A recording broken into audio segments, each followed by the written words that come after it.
And welcome. I'm Bryce Tubbs I. I'm going to be sharing how I raise my prices and how you can too. Okay, because I used to be charging about 250, 300, $400, kind of my max at one point. And then literally from one show to the next, we were able to go and raise our price to about 3 grand. And we continue to raise it. My highest price point right now is about 7 grand, but we like to sell anywhere between like $3,000, $7,000 for our pieces. And I just want to kind of talk about what are the main keys for doing that.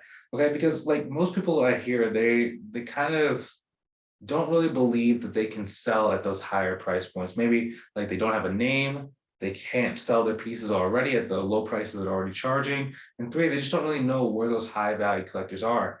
And I want to really just kind of outline how to do that, how to correct that so that you guys can start making more money and just really living a life of freedom, courage, and joy. Now, the most important thing here is you really got to start changing the way you think about art, sales, and money. Okay, it's almost like a triangle, the Holy Trinity: art, sales, money. Okay, without either one of these, the whole thing goes apart. But if you focus on the wrong point and you neglect the other two, it also can go down.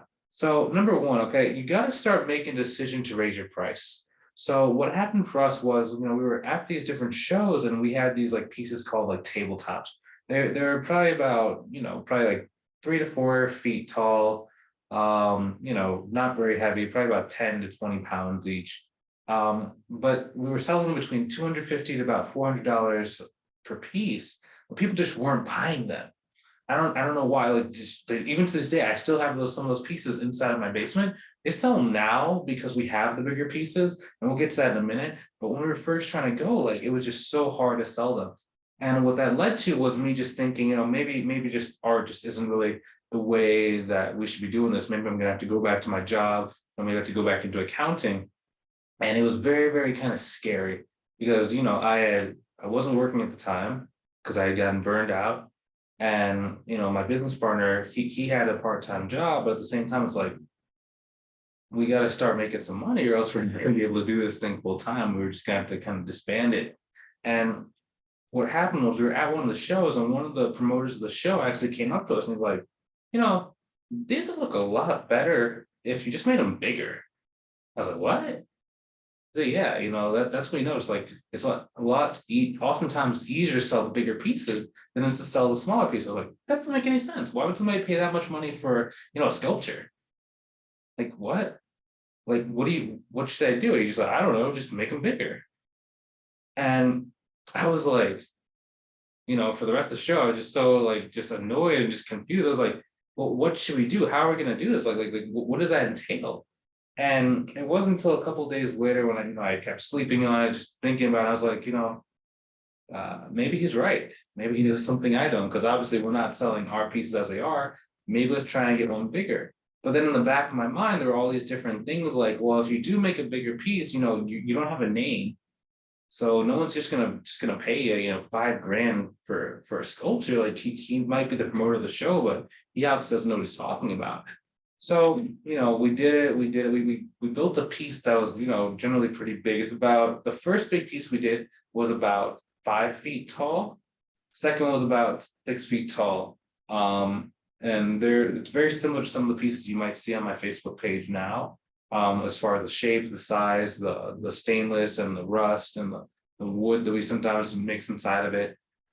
But when we went to that first show, it was like, dude, how are we going to price this? There's no way someone's going to pay 3 grand for it. So I was like, well, maybe why don't we put up for like, maybe 2,000, 2,400. So the first one was 5 foot, we put up for about 2,000. The other one that was slightly bigger, put up for 2,400. And to my surprise, at that event, about 2 o'clock on the first day, it was a Saturday, person came over. This person had this like gaudy little looking Rolex on. It was so gaudy. It was like just big. It was gold. Yeah, I think it had black and green if I'm remembering it correctly. But the guy just came over like, yeah, man, I like that piece. What can you do for me? And I was like, oh my gosh. I was so scared that if I tried to go full price, on, the 2400, that the person wouldn't go because he just said like he couldn't do anything for it, like it's just too expensive for him. So I was like, oh my gosh, well, what makes sense to you? And the person was kind of like, 1900. And I was like, that's not bad. That was probably the biggest we'd ever sold a piece. But I was like, well, what if we could do like 2000? So like, okay, well, 1900, that's not bad. Can we do like 2000? I was like, okay, cool. And it just blew my mind. I was like, wait, what? The guy didn't know my name. He didn't know anything about me. We just talked for about 2 minutes. He was in love with the piece. He asked for a discount. I gave him a discount, looking back at it, when we drove the piece up to the guy's house, he had like 2 tennis courts. Obviously, he didn't need the discount. It's just he was just kind of having fun and asking.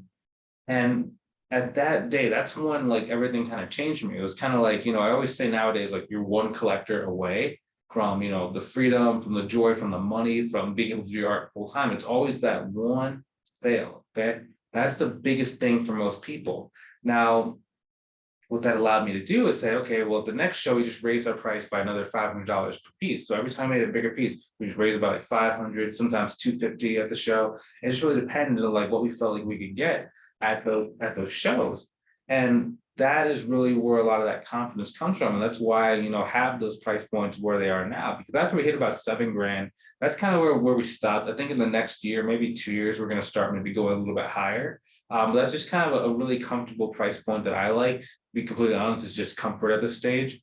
Because it's not very hard to sell to that price point. And I don't really know if I start going a little bit higher, we'll have to do pushback. Some of the students inside the mentorship programs, especially when they're doing painting, they're charging 10, 15, 20. But for me, I just like keeping around like 7, because that's just a really easy kind of number for me. Now, that's number one. Okay, it's about the decision. It was about deciding to start making them bigger. For us, when we're making these metal pieces, it costs $1,000, $1,300, $1,400 for some of these pieces to actually make with just the metal sheets, just to make it. So that was a big investment. We did 2 up front. So that means we already put in about $2,400, and we had no idea whether or not the piece would actually sell. It was just on a hunch that some promoter told us that it would. And it was very, very scary, but we were committed and we made that decision. And that's the difference between like most people who struggle when it comes to, selling a higher ticket or even going full time in their art versus someone, who does it successfully. It's the decision. It's the decision to say, okay, I'm going to do this, whether it like appears to work or it doesn't work, I'm going to figure it out. And I move forward and I move through the decision. That's number one. Okay. Number 2 is you got to really start creating larger pieces. Okay. So whether you do painting, sculpting, metal sculpting, stone sculpting, sand sculpting, I don't really care what you do. To a certain degree, bigger is better. If you're selling like little paintings, those are cool, but we got to start getting bigger. Okay. A lot of the people that are going to be buying your high ticket prices, they have bigger houses, they have bigger walls, they have higher ceilings, they need more space. They think that to encapsulate more space. Now, I'm not saying like you have to get like a 20-foot long like mural or anything like that. I'm just saying get something with some slightly bigger just features. For us, it was just we just had to go up to about 6 feet. We didn't have to go very wide. It was just really tall for us. For some painters, they just have to be about this big, not very big at all.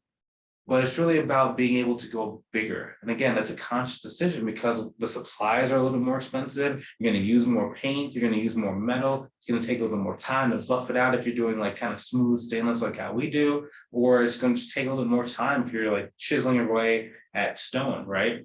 But again, that's the thing that's going to make a lot better. Because think about it like this, like you have to start thinking about who is the person that's actually going to buy that piece. A lot of times when people are struggling to sell their art, they're always thinking about, well, I want to do this. I want to do that.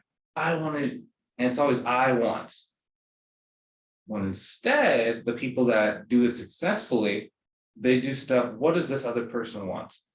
What is the person going to want when I do this? Okay. Whose wall is going to go on? If it's going to go on X wall. The best example I can actually have was actually a jewelry designer. A jewelry designer friend that I knew, and he said, I want to make this piece for this big celebrity.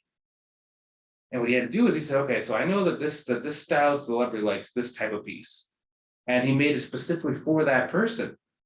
And he had it in mind. And when he actually met the person, he sold it to that guy. Now, what that does, I know a lot of people probably think, well, I want to do whatever I want with my art. I don't want to be controlled by people. I don't want to be I hear you. But when he was able to do that and he sold that piece for, it was like $30,000 a piece of jewelry, they gave him a lot of time and a lot of money to do whatever he wanted because he didn't have to sell as many pieces, right? If your goal is to make, six figures or even, maybe 9 grand a month selling this art, right? If you sell 1, 2 pieces, that's accomplish half or even a third of your goal, gives you a lot more time to be able to create the things that you want. Now, the third thing we're going to talk about, right, is really going to the right locations with collectors. Now, a lot of people really don't understand this. Like, they think that it's all about having this big name, it's all about having a brand, you got to have a following in order to raise your price. But really, what it comes down to is relationship. Most people think they have a marketing and branding problem. Really, they have a relationship problem. Now, what I mean by that is, so for example, one guy came to one of our events. And he said, that's too expensive. It's outside my budget. I was like, okay, fair enough. Hey, why don't you join my mailing list? Give me your phone number, give me your email address. Okay, cool. And it was like once a week for like 3, 4, 5 weeks in a row. And I just kept, hey man, what's up? Hey, what do you change your mind about the piece? Hey man, what do you think about the piece? Hey man, where are you located? Hey man, I think this would look good in your house. Hey man, have you seen this? Hey man, just kept calling, texting, and emailing that same person. And after it's about like 5, I can't remember exactly. The time frame is kind of like getting kind of messing in my head. But after a little while, it was just like the guy just called back, hey man, it's a little more than what I wanted, but I kind of like it, man. Like I can't get it out of my mind. And I've been going to other shows, I've been talking to other artists, but I really like that piece. $500 isn't really going to make or break it, especially when we're talking about, like $4,000 sculpture. Can I come over and just see it one more time and just pick it up? Awesome. Okay.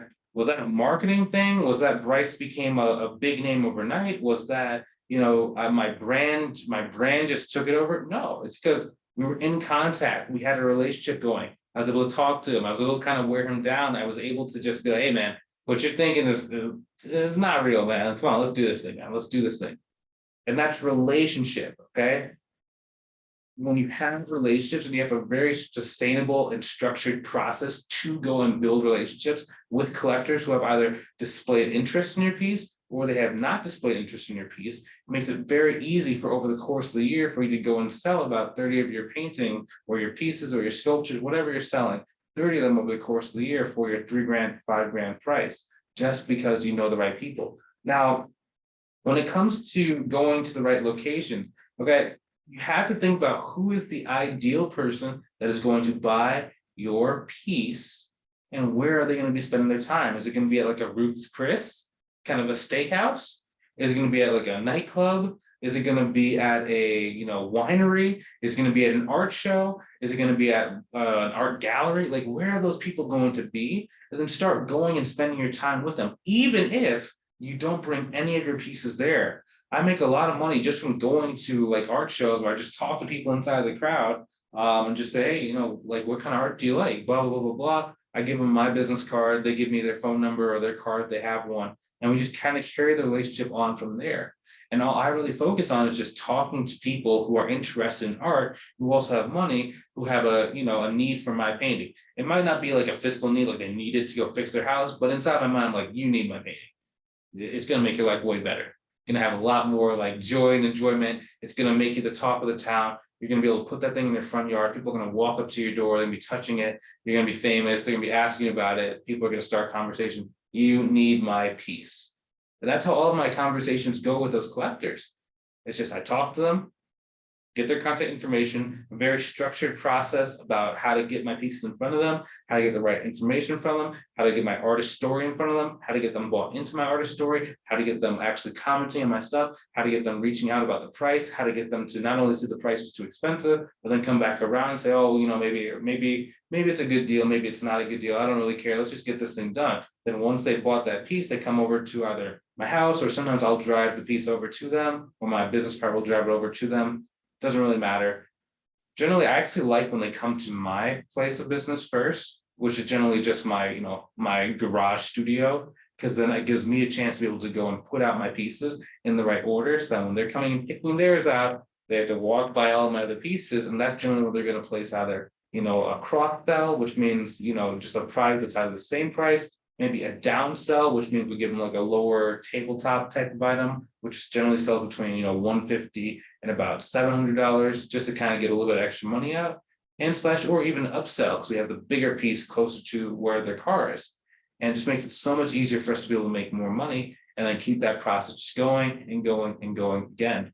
And that's essentially how I was able to go and raise my prices from about $250 to between $3,000, $7,000 per piece, and how you can do it as well. Hopefully you enjoyed this video. Now, hey, if you want some help going and growing your art sales, maybe you've been thinking about, really how to get your art off the ground, whether you're a sculptor, whether you're a painter, whatever it is, send me a message, okay? I can help you out. I can see exactly where are some different holes inside of your existing strategy. If it makes sense, we can even work together long-term inside of one of my mentorship programs. I'd love to see you on the other side. If you're ready for some help, reach out to me, okay? This is gonna be very important. You have to be ready to implement what I tell you, okay? You gotta be willing to go put in certain types of work, listen to the right information, and then do it, okay? That's how you go and make change. So if that's you, go ahead and send me a message. Talk to you soon, okay?